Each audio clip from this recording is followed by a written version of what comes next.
Ish-kryeministri Sali Berisha është paraqitur në SPAK në zbatim të masës detyrim paraqitje për aferën Partizani. Pas daljes nga SPAK, Berisha lexoi mesazhin që i la kreut të prokurisë së posaçme Altin Dumani, ndërsa si çdo herë tjetër, ai lexoi edhe një pjesë sipas tij nga dosja Toyota Yaris, të ku ndalur edhe tek ministri Tauland Balla.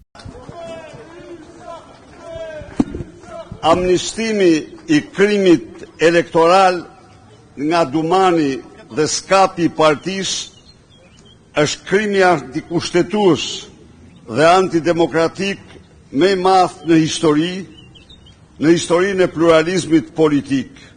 Është atentati më i rëndë ndaj zgjedhjeve të lira. Sali Berisha ja u lash aty. Tani Taulandi është një personazh unik.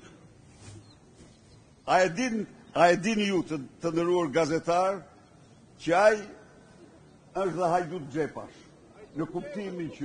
në kuptimin që nuk nguron të kërkoj mbush mani kartën e telefonit, thillca mbushin kartën time të telefonit.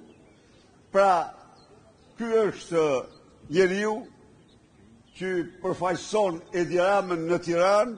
Prej 5 muajsh procesi, dosja Partizani po shqyrtohet në fazën paraprake, gjatë së cilës së pandehurit kanë kundërshtuar gjetjet e SPAK. Seanca e radhës do të zhvillohet më 4 prill, ku dhe pritet të vendoset nëse do të kalojë apo jo dosja Partizani në gjykim themeli. Kreu i Partisë Demokratike është marrë i pandehur për dosjen Partizani, për të cilën SPAK akuzon se me njësër veprimesh i hapi rrugë privatizimit të ish kompleksit sportiv, që u pasua me ndërtimin e 19 kullave, ku përfitues, sipas SPAK është dhe dhënë drejti Jamarbër Maltezi. Të pandehur në aferën Partizani janë biznesmeni Fatmir Bektashi, Xhimi Begeja, ortaku Jamarbër Maltezi, trashëgimtari tokës dhe bashkëpronari Home Plan, dhe Andja Pustina, financiere që kryente të gjitha operacionet financiare dhe ligjore të Home Plan.